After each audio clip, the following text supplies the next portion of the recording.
Ito isang Mazda 6 na naman mga ka-GM, no? Isinas natin. Ilagay natin sa lifter yan. Nakataas siya. Kasi nga, check natin yung complaint ng customer dito sa kanyang sakyan.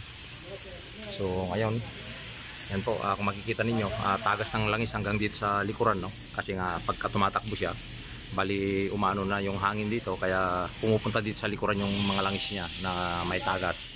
So, dito, kung mapapansin po natin, no? Ito yung kanyang transmission. Ito yung kanyang makina.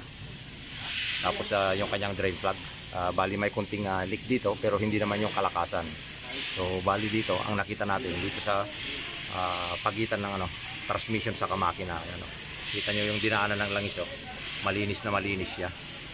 So ito yung posibilidad na pinanggalingan ng oil leaking, no? Engine oil leaks. Tapos dito makikita nyo dito sa cover ng transmission, pinaka-cover niya rito na maliit. Yan, yan. Tapos tinanggal natin yung kanyang support. Kasi ang isa pang complaint ng customer natin ay yung pag nag-shift siya ng first gear, bali may salyada yung kanyang makina. Magalaw, may salyada sa may vibration.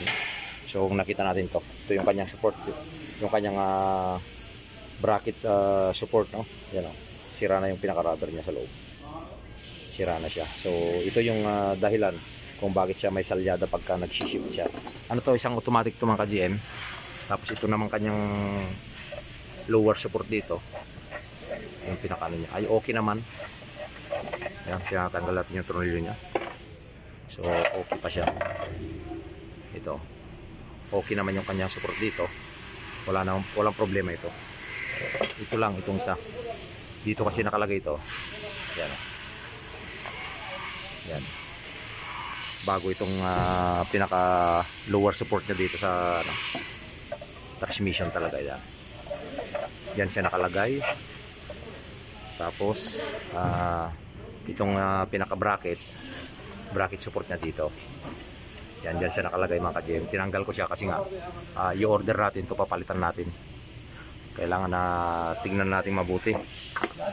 Tapos ito, makikita nyo yung dinaanan ng langis, malinis na malinis between ng makina sa transmission, no?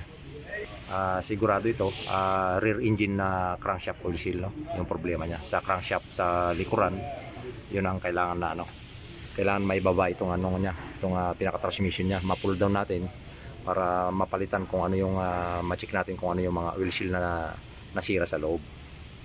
So naman to, langis ng makina, kaya sigurado rear crankshaft oil seal ito yung problema niya. So ayan po, like and share para magkaroon din ng idea yung iba. Isa itong Mazda 6. So bali in order pa natin ng pyesa ito mga ka-GM, itong Mazda 6, no? Yung sa kanyang rear crankshaft oil seal.